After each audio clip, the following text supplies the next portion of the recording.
Good morning class. जैसा कि अभी तक हम अपने चैप्टर राष्ट्रीय एकीकरण के लिए शिक्षा के विषय में पढ़ रहे थे, तो आज का हमारा नेक्स्ट टॉपिक है राष्ट्रीय एकीकरण में बाधाएं। अभी तक हमने राष्ट्रीय एकीकरण क्या है, इसमें कितनी विविधता एकता में क्या है, स्वतंत्रता भारत में राष्ट्रीय एकीकरण का किस प्रकार से प्रयोग किया गया, राष्ट्रीय एकीकरण का क्या महत्व है शिक्षा के क्षेत्र में या हमारे जीवन के क्षेत्र में। अब हम राष्ट्रीय एकीकरण के अंतर्गत जो बाधाएं आती हैं उन विषय पर अध्ययन करेंगे। कुछ ऐसे तत्व होते हैं जो राष्ट्रीय एकीकरण में बाधा पहुंचाते हैं। कभी कभी लोग अपने धर्म, जाति, भाषा के मामलों में बहुत उत्तेजित हो जाते हैं। इससे समाज में अनावश्यक संघर्ष होता है। यह स्थिति देश की एकता और अखंडता में कमज़ोर होती है, जिस स्थिति के कारण देश की अखंडता और एकता कमज़ोर होती जाती है। निम्न बाधाओं के कारण हमें अभी तक राष्ट्रीय एकीकरण में सहायता नहीं मिली है। नंबर 1, ऐतिहासिक आधार का कारण। इतिहास का अध्ययन करने से पता चलता है कि भारत में पूर्व राष्ट्रीय एकीकरण कभी भी संभव नहीं हुआ है। महान सम्राट अशोक, अकबर आदि ने राष्ट्रीय एकता लाने का प्रयास किया, परंतु तब भी पूर्ण एकता नहीं लाई जा सकी थी। हमारे समाज सुधारकों और धर्म प्रचारकों ने सदैव समूचे भारत को एक राष्ट्र के रूप में देखने का प्रयत्न किया, परंतु तब भी पूर्ण राष्ट्रीय एकता नहीं लाई जा सकी। अंग्रेज़ों ने भी अपने शासन में राज्यों में विभक्त भारत को एक करने का प्रयास किया, तो उसका विरोध किया गया। आज भी इस विचारधारा के लोग मिलते हैं जो कहते हैं कि समूचा भारत एक नहीं हो सकता क्योंकि इसमें कई राज्य विद्यमान हैं। दूसरा हमारा पॉइंट है धर्मों की विभिन्नता या सांप्रदायिकता। सांप्रदायिकता हमारे देश की एकता के लिए एक मुख्य खतरा है। भारत में हिंदू, मुसलमान, ईसाई, बौद्ध आदि बहुत से धर्मावलंबी नागरिक रहते हैं। इनका विभाजन कहीं भी समान नहीं है। धार्मिक संकीर्णता के कारण देश को सांप्रदायिक दंगों के कारण भारी क्षति उठानी पड़ती है। 1947 में भारत दो देशों, भारत और पाकिस्तान में विभाजित हो गया। विभाजन और स्वतंत्रता के समय में हुए सांप्रदायिक दंगों के तांडव से सहस्त्रों निर्दोष मारे गए। अभी तक भारत के विभिन्न स्थानों में सामाजिक तनाव बना रहता है और सांप्रदायिक दंगे होते रहते हैं। यह सब विभिन्न समुदायों की अज्ञानता और स्वार्थ के कारण होता रहा है। सरकार ने धर्मनिरपेक्षता का सिद्धांत इसी एकता के लिए बनाया है, परंतु इसका लाभ नहीं उठाया जा रहा है। ये धर्म सिद्धांत तो बन गया, लेकिन आज तक भी इसका लाभ किसी ने नहीं उठाया। तीसरा हमारा है भाषावाद। भारत में अनेक धर्म हैं। यह स्वाभाविक है कि लोगों को अपनी मातृभाषा से प्रेम हो। चूँकि किसी क्षेत्र के अधिकांश व्यक्ति केवल अपनी मातृभाषा नहीं समझ पाते, इसलिए यह लोकतंत्र की भावना के अनुकूल भी होगा कि प्रत्येक क्षेत्रीय भाषा को संबंधित राज्य में राजभाषा के रूप में मान्यता प्रदान की जाए। मातृभाषा के माध्यम से शिक्षा देना अधिक सरल होता है। किसी भाषा को सरकारी कार्यों में और शिक्षा के माध्यम से प्रयोग करने और उस भाषा का विकास करना होता है। विभिन्न भाषाओं के विकास को बढ़ावा देने के लिए हमारे संविधान ने उनमें से 15 राष्ट्रभाषाओं के रूप को मान्यता दी है, लेकिन मातृभाषा के प्रति प्रेम होने से दूसरी भाषाओं के प्रति संकीर्णता और घृणा की भावना नहीं होनी चाहिए। देश में भाषा हिंदी होगी और लिपि देवनागरी होगी का विरोध कुछ दक्षिण भारतीयों ने आज तक भी किया जा रहा है, क्योंकि दक्षिण भारत में जितने भी व्यक्ति हैं आज भी इस चीज़ का विरोध कर रहे हैं कि हिंदी हमारी मातृभाषा नहीं होनी चाहिए, इसकी लिपि देवनागरी नहीं होनी चाहिए। लेकिन यदि हमारा भारत देश के अंतर्गत जो हमारी मातृभाषा वह हिंदी है तो इसका बढ़ चढ़ के हमें प्रयोग करना चाहिए और इसका प्रसार प्रचार भी हमें करते रहना चाहिए। नंबर 4 हमारा है जातिवाद।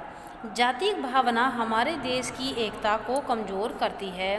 कट्टर जातिवाद से प्रेरित होकर व्यक्ति देश के हितों को भूल जाते हैं, क्योंकि वो जातिवाद के चक्कर में फंस जाते हैं। उसके साथ साथ में क्या करते हैं कि दंगे, लड़ाई, झगड़े ये चीज़ फैलती चली जाती हैं और इस कारण से जाति बढ़ती चली जाती है।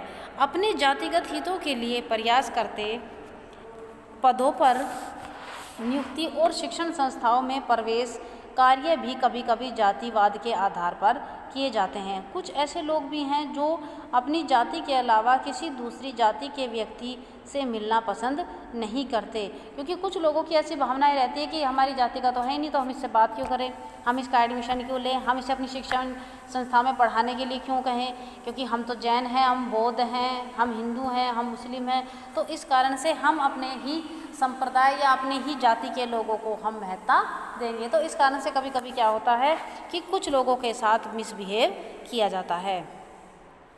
वे उनसे किसी प्रकार के सामाजिक संबंध नहीं रखते।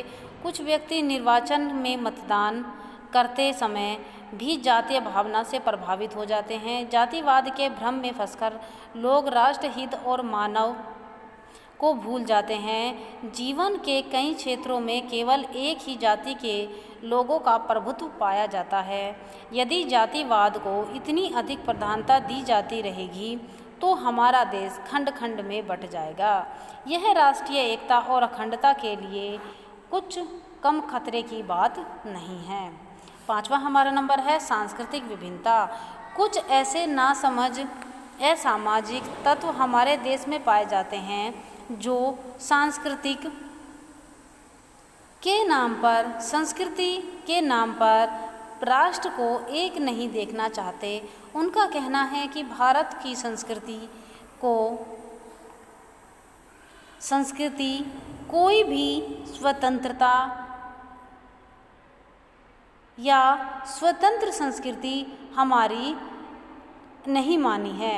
उनका कहना है कि भारत की संस्कृति कोई स्वतंत्र संस्कृति नहीं है, यह तो आर्य, द्रविड़, अरब और पाश्चात्य संस्कृतियों का मेल है।